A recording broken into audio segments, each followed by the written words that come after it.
Welcome back to a best of 3 series of StarCraft Evolution. What I've got for you today is a Zerg versus Protoss, where in game number 1 we find ourselves on the map Polypoid. Is that how you pronounce it? I think that's how you pronounce it. Spawning right here in the top right hand corner, playing with the Brood War Protoss, we have none other than Classic. His opponent in this series, playing with the blue Zerg drones. For now he's playing StarCraft 2, but in the next game they should switch sides. Or I guess they should alternate, is a better way to put it. Playing with the Zerg pieces, we have none other than Rogue. Alrighty. Let us see exactly what ended up going down. So this is from a currently ongoing tournament called the... I don't know how to pronounce that. The Murloc King? I don't know. I gotta work on my Murloc in order to pronounce that very first word. But this is a StarCraft 1 versus StarCraft 2 Cup with $5,000 on the line. So really cool to see that this is a mod that is being actively developed and then also, well, actively apparently encouraged to be played on, which is pretty sweet. In the end, really the only way you can get pro gamers to play your mod is if you put up some prize money. And apparently they managed to find some sponsors, or at the very least a way to provide this entertainment for us. So, let's see. Of course, both of these players, very, very good when it comes to StarCraft 2. Rogue recently completing his mandatory military service. Classic already has been back for some time, but Rogue has been making steady improvements over the last couple of months, and I can imagine this is the type of mod where he should be really quite good. So real quick, the way that this works, this is a tournament where they're playing best of 3s only, at the very least up until this point. And I have a map pool of 3 maps. So I'm not sure if they're ever going to do a best of 5, because I can imagine it's quite difficult to do a best of 5 unless you want to, like, repeat maps. But game number 1 in a best of 3 series is always going to be on this map called Polypoid. Game number 2 is loser's pick between Oceanborn and then a Retro. So in game number 1, I think it's randomized for who gets Brood War and then who gets StarCraft 2. In game number 2, they alternate it. And then in game number 3, it's... well, the leftover map, if we end up needing it, and then randomized once again. It seems like the mod is pretty well balanced overall. I'm sure there are some broken strategies here and there, but they have been actively working to try and make the game more and more balanced. So, hard for me to say whether or not Protoss, Brood War Protoss that is better than StarCraft 2 Zerg at this point. And really the only way you can figure those sorts of things out is by organizing tournaments, because these players are not going to try and play for our entertainment, okay? Like, that's not why they're here. They're not trying to play fun games for the fans. If that's a...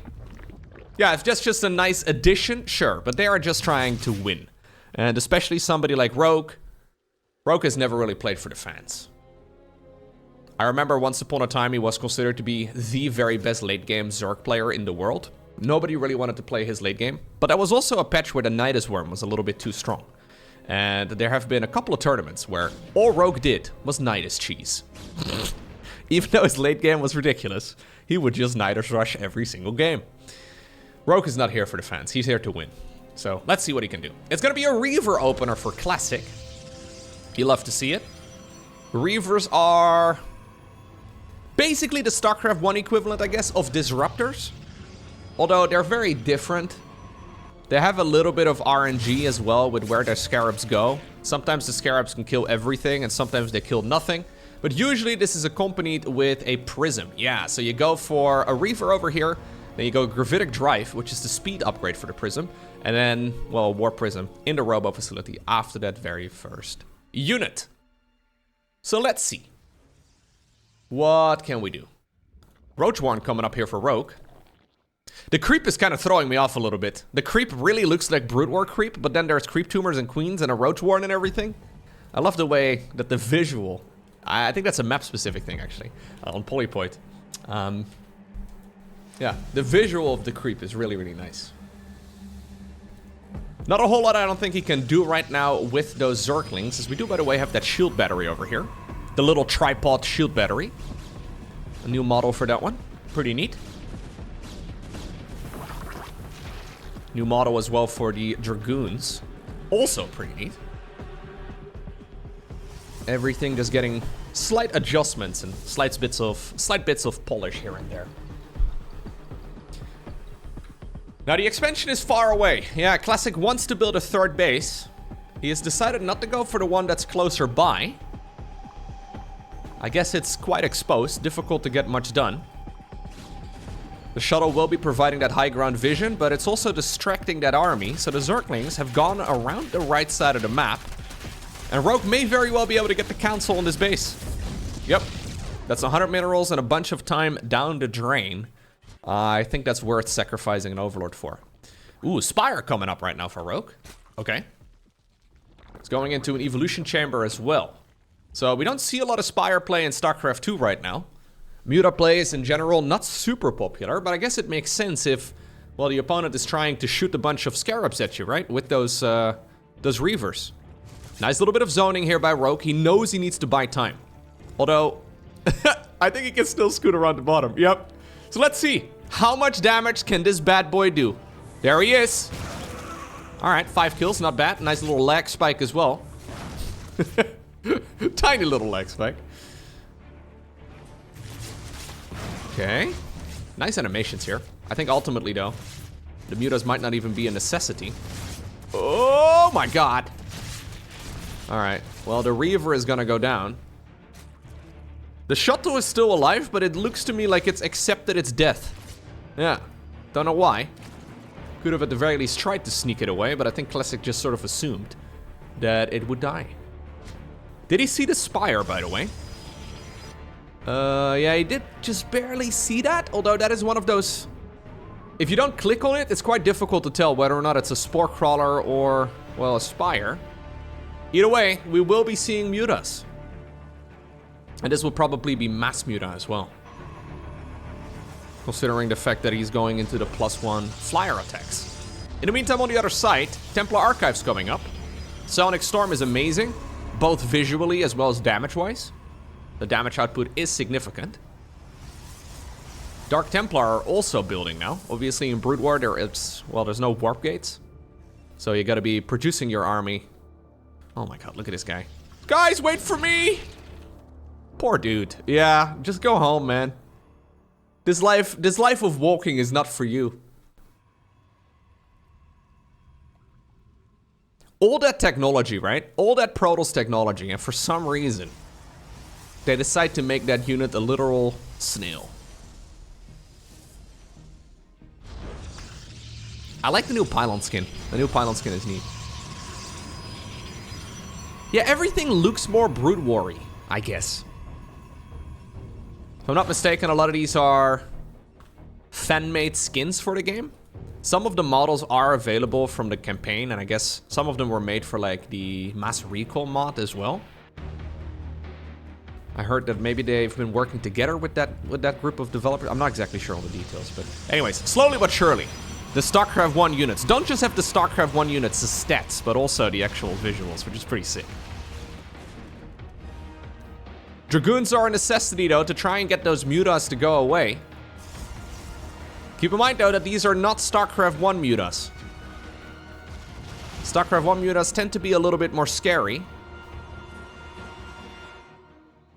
There's some amazing combinations that you can do in Brood War in particular. I would love to maybe see that here from Classic. So Sonic Storm in combination with the Dark Archon's Confusion is really powerful. Kydarian Amulet is coming up here for Classic. So you can freeze units into place, sort of put them in stasis. The big difference, though, is that the stasis is not a permanent stasis. Like you can, or it's not really like a damage stasis. You can still damage the units while they are confused. They just can't move. I always love that. It looks so sick. We'll probably see that research in the Templar Archives. There it is, yes. Kydarian Amulet is the energy upgrade for the High Templar. Ooh, if he can kill that, that would be massive. Anyways, that's the energy upgrade for the High Templar. It means that they will spawn with enough energy for a Psi Storm. Yeah, the mutas are clumped up, though. And they do hit very hard, but at the same time, Classic has been doing a good job. Yeah, keeping all of his bases up and running. Sure, he's losing units, but I think ultimately, he's not really losing a lot of economy, and that's the most important thing. Mutas are thinking about going around the site, but excellent positioning here on that observer. Classic sees the cycling, and he notices that this will indeed be an army that backs off. There's the confusion coming up. So again, the combination we gotta look out for is Dark Archon They have no basic attack. They only have spells. There we go. Dark Archon into Psystorm. There is also a Changeling over here that actually has a skin that looks like a Brood War Zealot. Kinda cute. Alrighty. Here's the Mutas together with the Zerglings. Looks like the Disruptors are either dead or they've... No, they're dead.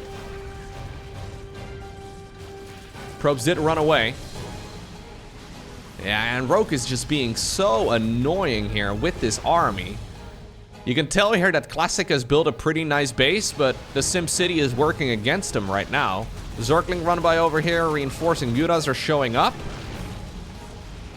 As the Brood War units are still trying to make their way up that ramp into the main base. I think Classic is in a world of trouble. He's trying to get the confusion. He's trying to get the storms, but none of it is really happening. And while this was all going quite well for him, right now things are looking a little bit more dire. Proby is right there, killed the Changeling. I think this base should live. Yeah, if he could have gone for the confusion, but the range is quite short. No confusion, no base. It was a council though. And at this point, I mean, Classic... He's doing a decent job zoning his army away, but I feel like his unit positioning is quite suboptimal. There's really no reason to chase all of these Mutas with this entire army. I think you could probably leave some units in the main base, some in the natural expansion. Because right now, Rogue is I think he's gonna go north. He's gonna go back into the natural expansion, snipe whatever he can over here, or maybe even just kill you. You know what? He doesn't even need to go away. Yeah, maybe that's the reason why Classic was chasing this with basically his entire army. The High Templars storming themselves, my god! Well, that was a very explosive ending to game number 1. Personally, I don't really like storming my own units. I like storming my allied units better. It's just one of the things I like to do. Game number 2, we find ourselves in Oceanborn. Apparently this has been Classic's map pick. And he's gonna send a probe straight across the map. He knows that he's gonna be playing with the StarCraft 2 units this time around. So let's see.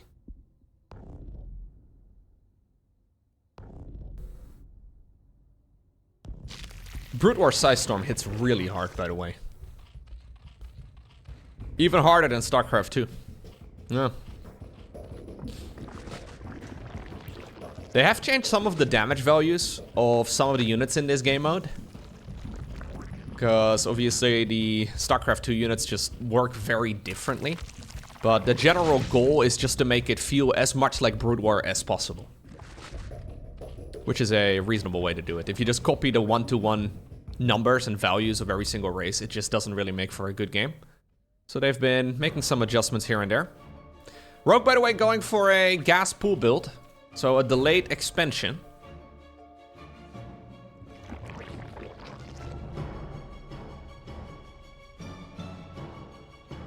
That does mean he will be able to get his tech out a little bit quicker. Most notably, of course, Zergling speed. I've always wondered why the StarCraft 1 hatcheries have like a ventilation hole. Let's call it a ventilation hole right over here at the very top. It's graphically an interesting choice. What do you think is going on inside of these hatcheries? I don't really want to know, to be honest. Maybe the queens are not here. Ooh, it's a Hydra rush. Okay. Maybe the queens are not able to come out of the hatcheries in StarCraft 1 because they're, you know, they're busy. Smoke weed. Yeah, that's what they're doing inside. I think they're having a good time. They're having a good time. They have no time to be playing war. They're just hanging out, producing larvae, but at a much, much slower rate. Alrighty, so Rogue is going for what seems to be a Hydra bust.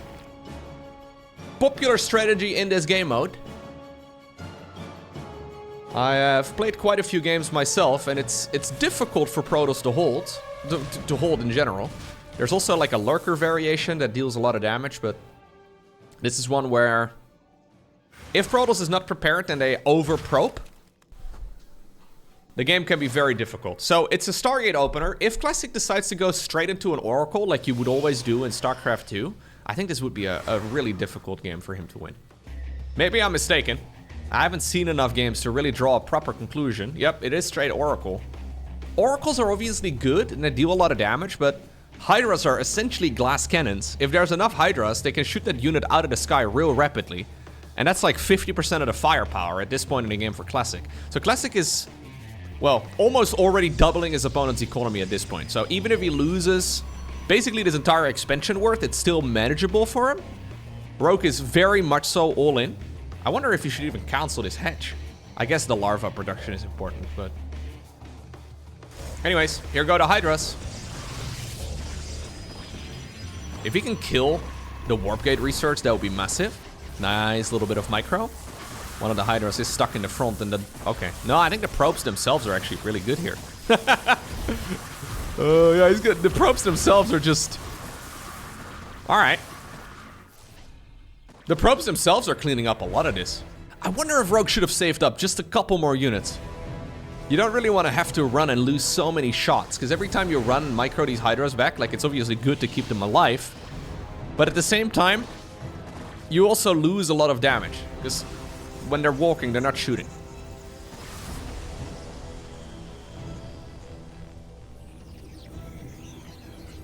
Okay, now Rogue is making workers on the back of this. Which makes me a little nervous, I'm not gonna lie. If you're making workers starting right about right now, you're already very, very far behind. Oh. Well. Classic is not used. You can tell here that Classic is a StarCraft 2 player at this point, eh? He's not used to units that have anti-air to be already in the middle of the map at this point in time. In StarCraft 2, the only thing you would see at this point would be a queen. And for queens to be wandering around off creep at this point in the game doesn't make any sense. So Classic just sending that on autopilot back home, only to be shot at by the Hydras. Luckily for him though, manages to keep that Oracle around. Yeah, what's funny about Brood War, right? Brood War is really only balanced because of the way that the game is designed. If unit pathing and unit selection and all that was as good as it is in StarCraft 2, the game would be very, very different already. So we do have the Oracles now swooping in together with the Adepts. The drone count has been climbing. Still though, only just 32. Oracles in the main base, not even targeting down specific units. Yeah, these are very strong. And I'm a little afraid here that Rogue has put himself on the back foot just a bit too much. In the meantime, we've got ourselves a Robo Bay transition. I don't think Classic really needs to go into a third Nexus. If the Protoss economy is this good compared to the Zergs, even though Zerg does have 3 hatcheries, I don't really think you need to do much. Nah. Obviously, he can't just sit here for a very long time. He's either gonna have to commit to a 2-base all-in or just go for a third. I think third makes sense, but it is technically a little risky. And upon sniffing this out, Rogue immediately goes across the map. So this is basically an all-in. Rogue's been making non-stop army for a long while. This is a transition towards, yeah, the highest tier ground unit that... maybe. This is a lot of units, to be honest. There's really not that much Protoss. I think Classic is getting a bit carried away with economy. Comparing this a bit too much to how StarCraft 2 Zerg would function. This is not quite the same thing. Counterattack here once again though, picking up a bunch of the reinforcing Zerg units and 5 drones as well. Here's the Disruptor! Whoa, my god. Could barely follow along with that one. That one bursted straight to the surface of Oceanborn. Poor Hydralisk. Yeah, those Oracles, the Oracles have been amazing. 11 kills on that bad boy. That's drones and Hydras primarily. As long as Classic holds here, he should be okay. He's currently at 49 probes. Oh! Nice splits-ish. He's currently at 49 probes versus 17 drones. So this is complete all-in. Probes once again are going to be the MVPs of this battle. Sacrificing themselves with their bodies. Our final game for today, it takes place on a map called Retro. I feel like that's an appropriate name for this series as well. All right, let's see. So, we know what we can expect. This is, by the way, a map that is currently played in StarCraft 1 tournaments. In case you're unfamiliar, I always see a lot of people surprised by this, but over in South Korea, StarCraft 1 is significantly more popular than StarCraft 2. There's a lot of players out there that enjoy StarCraft 1. Apparently, it's now considered to be the dad's game. Yeah, apparently if you ask young South Koreans, this is the game that their dad plays. Yeah, that's how old we are now. Anyways, this is one of the maps that is currently played in tournaments for Brood War, if I'm not mistaken. I don't really personally watch a lot of Brood War, but I do like the look of this map. We have this beautiful tunnel going underneath the main base. We have the Supernovas, or the Supernova Men's Club. In general, this map is very, very pretty. You can park your car here as well. At BJ's? Sorry, what does that say? Is that what I think it says? BJ's Clam Shack. I'm pretty sure, by the way, that a lot of these models are official Blizzard artwork. So map makers put them onto the... I don't think that's custom made artwork.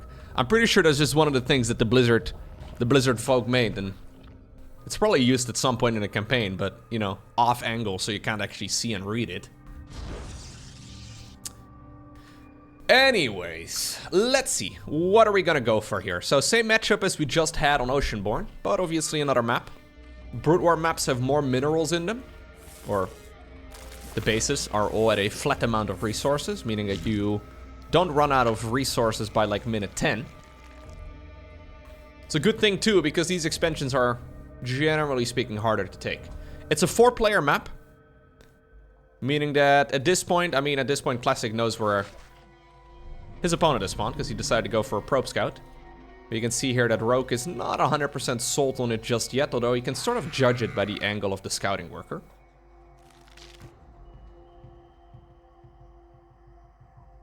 Okay. Yeah, there's mineral fields in the middle of the map. And then the cow sheep. The sheep cow. Is it just a cow? I still can't make up my mind. I guess it's just a cow. This is a bit of a strange looking cow. We have a lot of cows in the Netherlands. I see cows all the time. This is a... Anyways. Maybe more important to discuss the mineral cluster over here. Maybe it's a pig cow sheep? Maybe it's a men-bear pig. I don't know. Many options, really. But there's a couple of mineral fields over here in the middle that I mean, if the game... I would love to see a game that comes down to these mineral fields. You know what? I would love to see a StarCraft 2 map where we have a bunch of random mineral fields like this in the middle. Just because of that one game that will once upon a time be played, where those resources actually are game decisive. Ooh, lovely surround right here by Rogue, who shuts that down with ease.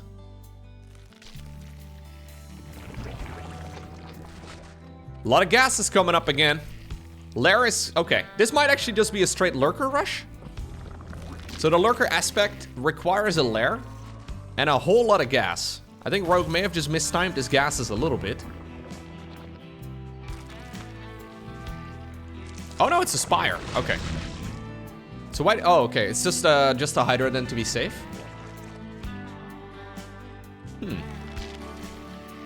A Robo Bay coming up right here for Classic. Very pretty map. I actually really love the look of this map. There's like dinosaur bones and just in general. I kind of wish we go back to this sort of style a little bit more. Like the more gritty, darker aesthetic. Not visually very dark, but you know, in general, StarCraft 1 is quite a... Wait, is this... Classic is going for the StarCraft 2 equivalent of a Reaver drop. Fine, I'll shut up about my map design. He's going Gravitic Drive, which is the speed upgrade for the Prism. Yeah, at this point, that Overlord is gonna see it. Very cool. Yeah, so to clarify, this is a StarCraft 1 map that is currently used in StarCraft 1 tournaments. However, obviously, it's been StarCraft 2e fight. So somebody basically just took the one-to-one copy, I guess, and tried to make it as relevant to StarCraft 2 as possible, which is really cool. But I just love I love the aesthetic of it. I think it looks really nice.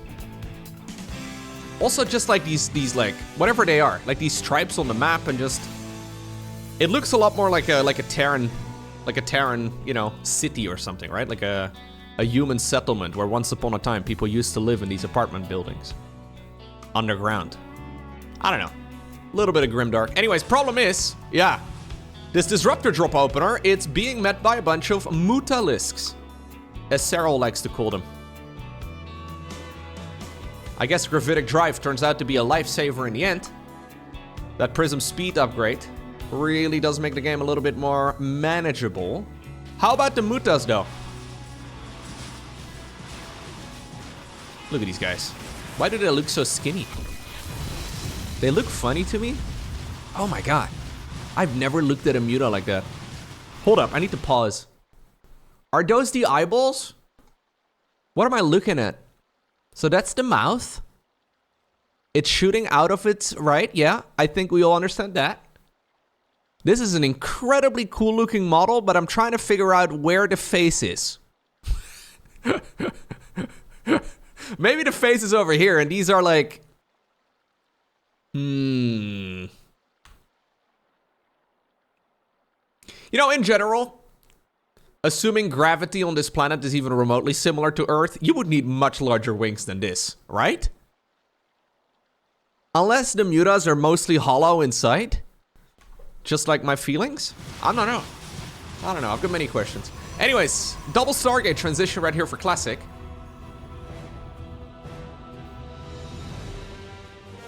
Disruptor drop did try to come in from the right side, it looks like, but yeah, didn't really kill anything critical.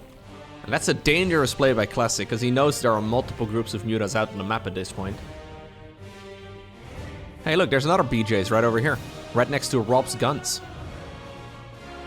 How did that prism just escape? Yeah, it's fine. Phoenixes are coming. So Phoenixes are a unit that StarCraft 1 mutas normally don't have to deal with. They can move and shoot at the same time. They do outrange the mutas, plus they're really quick.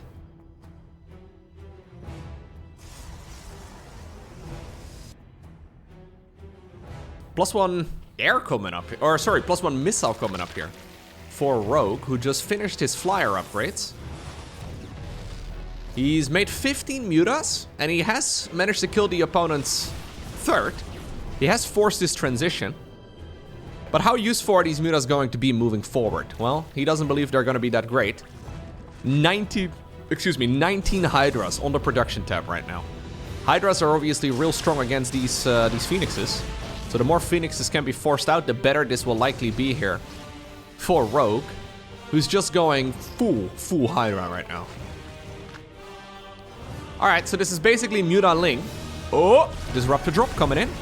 4 workers. Nice splits there by Rogue, to be honest. Anyways, this is basically Muta Ling into mass Hydra. Prism got recalled and out of there. Another thing that normally at this phase in the game you would not be worried about as a Brute War player. Recall usually not a thing in StarCraft 1 until quite a bit later on into the game. You would have to go Reavers. Alright. So I think Rogue will be able to actually go for a big Hydra push here in a moment again. He has seen that this base is being remade. He also knows that he's got about a minute or so until that economy will really kick in. He's going to see some of the probes transfer. I think we're going to see the Hydras move across the map in a moment. As we do have the Phoenixes coming in. I was trying to have a look at the army size tab. Mutas may actually find themselves cornered right now. I think this is a cue for the Hydras to go across the map to try and save these units, but... Wait, he's... He's making more mutas now. That actually surprises me. Why are we making 8 more mutas at this point in time? The opponent has it countered really quite nicely. Alright, anyways, despite that little dip over there, Rogue's army is still massive. Hydras don't have their speed upgrade yet. They do have +1.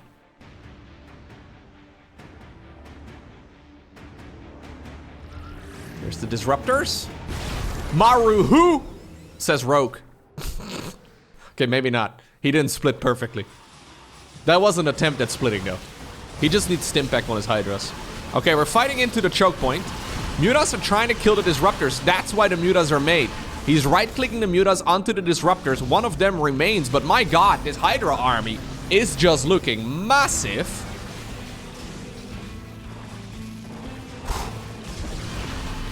This looks scary, man. So many Hydras. Suddenly the swarm seems relentless. Dude, he just showed up with like 1 million Hydralisks. Yeah, you can't really fit more. You can't really fit more Hydras in that one Purification Nova, but it does not matter. Rogue is happy to sacrifice like 12 of them in one hit if it means he can obtain the victory. That was a really fun series.